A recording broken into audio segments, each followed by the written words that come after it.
सबसे पहले तो पॉलिनाइजर पौधों की संख्या लगभग 33% करना अनिवार्य होता है। परेशान रहते हैं कि ये करूं वो करूं, बोतल लटकाना, लिफाफे लटकाना, गमले लगाना।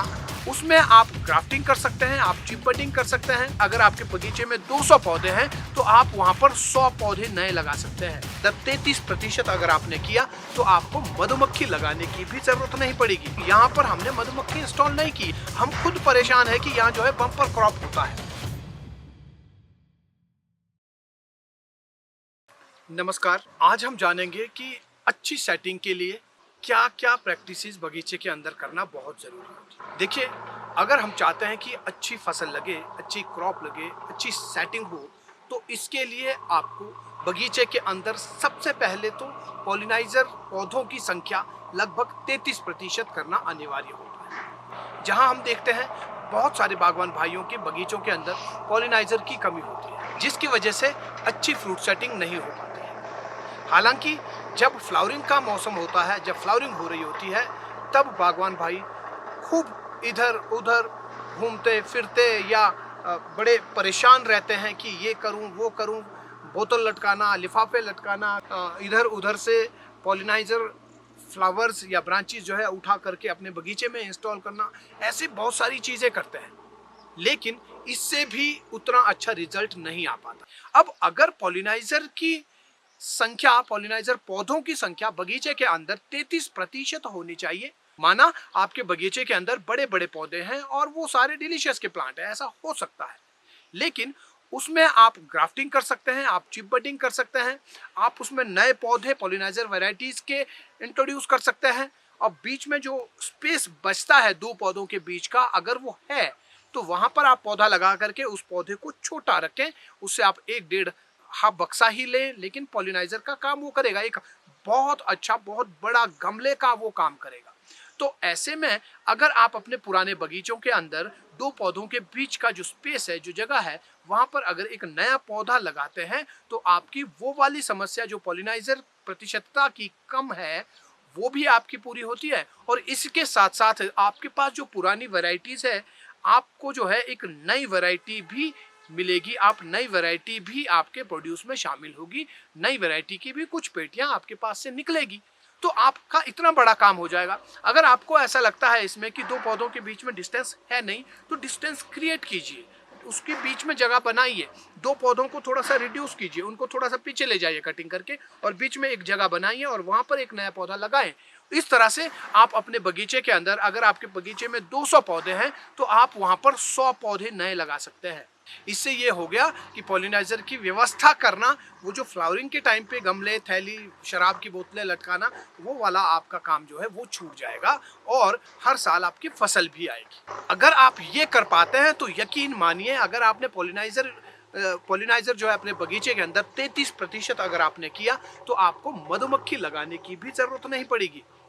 यकीन कीजिए, जिस ब्लॉक में मैं आज हूँ, यहाँ पर हमने मधुमक्खी इंस्टॉल नहीं की है। हम खुद परेशान है कि यहाँ जो है बम्पर क्रॉप होता है।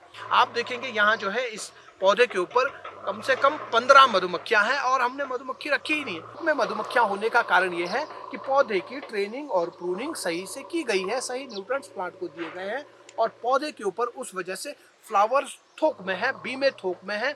अधिक फ्लावर होने के कारण मधुमक्खियां जो है दूर दूर से यहीं पर आती है, अट्रैक्ट होती है, क्योंकि आस पड़ोस में इतने फ्लावर नहीं है जितने फ्लावर हमारे इस ब्लॉक में पॉलिनाइजर प्लांट्स के ऊपर है। हालांकि जो डिलीशियस वैरायटी है उसमें कम फ्लावर्स है, लेकिन जो पॉलिनाइजर प्लांट्स है उसमें थोक में फ्लावर है। और ये जो बगीचा है, यहाँ पर हमने डिलीशियस वैरायटी की 2 रो लगाई है और 1 रो हमने पॉलिनाइजर वैरायटी की लगाई है।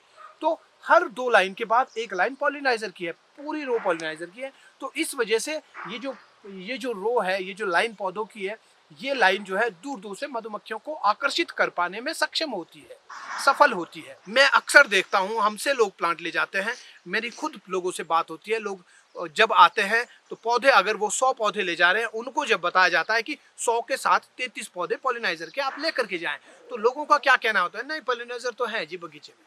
उस वक्त उनको ऐसा लगता है कि पॉलिनाइजर मैंने लगाया तो ये पैसा वेस्ट है, ये बेकार का हो जाएगा।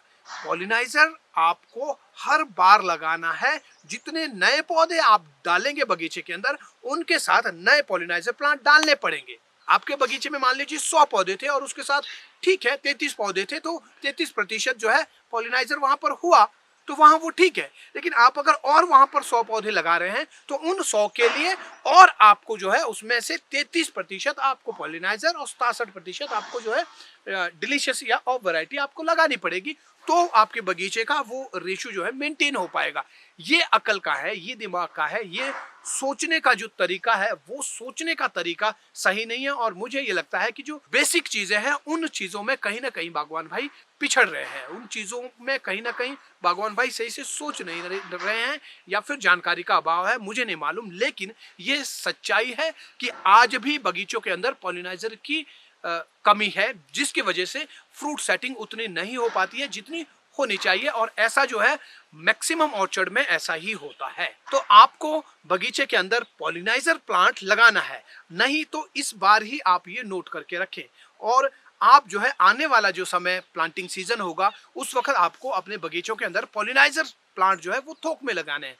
अब आते हैं इस पर कि अगर पॉलिनाइजर इस बार नहीं है तो अब क्या करूं। अगले साल के लिए ठीक है सर, हम पौधे लगा लेंगे, लेकिन इस बार क्या करें। देखिए इस बार आप क्या करें कि आपके पास कोई पॉलिनाइजर का पौधा है, उसके फूल वाली ब्रांचेस को निकाल करके काट करके मधुमक्खी का बॉक्स जो आप रखेंगे, मधुमक्खी के बॉक्स से 12 फीट 10 फीट दूर जो है आपको एक बाल्टी रखनी है पानी भर के, और उसमें वो गमले आपको रखने हैं। पौधों में लटका रहे हैं उससे अच्छा है कि आप गमला जो है वहीं पर रखें। इससे क्या होगा, मधुमक्खी जो है जब बॉक्स से बाहर निकलेगी तो उस बाल्टी में जो पॉलिनाइजर फ्लावर्स है उसके ऊपर जाएगी और वहां से पोलन लेकर के ही वो आगे का अपना सफर शुरू करती है।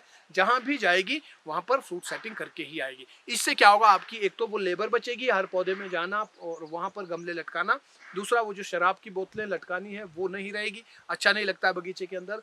लिफाफे लटकाना वो आपके बगीचे में पड़ा हुआ है फिर पूरी साल के अंदर, तो वो आपका बच जाएगा। तो इसके लिए आपने क्या करना, बॉक्स के थोड़ा सा 10-12 फीट दूर जो है आपको बाल्टी रख के उसमें पानी भरना और उसमें पूरे फ्लावर जो है, लेकिन उसको भर देना, वो पूरा गमला दिखना चाहिए ताकि मधुमक्खी जो है वहां से निकल के उसकी तरफ अट्रैक्ट हो, बॉक्स से निकली और उसकी तरफ अट्रैक्ट हो, तो वो आपको वहां पर करना है। इतना बढ़िया गमला रखना, मधुमक्खी के बॉक्स के सामने रखना है, नीचे नहीं ऊपर नहीं, ऐसे आपको रखना है और ऐसे मधुमक्खी का बॉक्स हो गया। तो ऐसा अगर आपने कर लिया तो आपका काम जो है अच्छा होगा।